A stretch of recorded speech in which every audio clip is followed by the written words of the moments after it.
Team 10 found landlords in San Diego violating a city law, and it is messing up parking for the rest of us. Some say it is the most violated code in San Diego. And Team 10 troubleshooter Kristen Severance gets answers.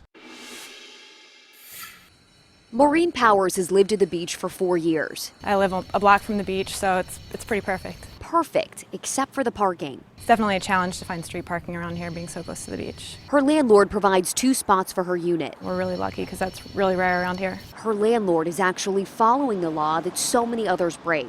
City code says tenants must be provided off-street parking in all single-family and multifamily residences. A studio up to 400 square feet gets 1 space. 1 bedroom gets 1.5 spaces. A 2-bedroom gets 2 spaces, and so on. Could be the most violated section of the municipal code. Property manager Mike Stevens says a lot of landlords take the garages they're required to give tenants and rent them out as storage for extra income, or they convert them illegally into units. The tenants are forced to park on the street, leading to cars parked illegally in alleyways and really no parking for anyone else. Let's say one landlord rents out 1 garage, so it takes away 1 spot for 1 tenant.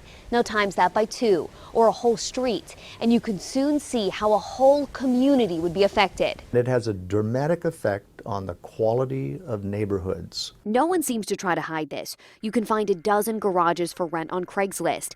Team 10 found this garage for rent in Pacific Beach. I called and learned it was $175 a month with a $350 deposit.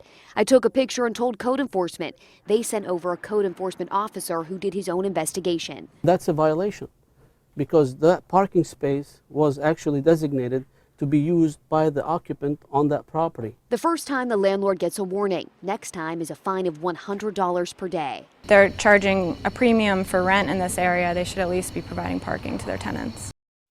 Now, Stevens believes a big problem with this is that you have to actually report the property managers in order to get something done. He'd rather have a proactive approach, really educate the property owners about what they have to provide in terms of parking when it comes to city code. Is there anything else that code enforcement can do? Well, according to code enforcement, they told me they have to research and investigate every single complaint because some of the much older buildings are grandfathered in, so they can't do random stops at the garages or just ride along, looking for people.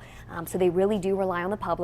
If someone knows of a violation, they should definitely email me or they can report it. I put the link on how to do that on 10news.com.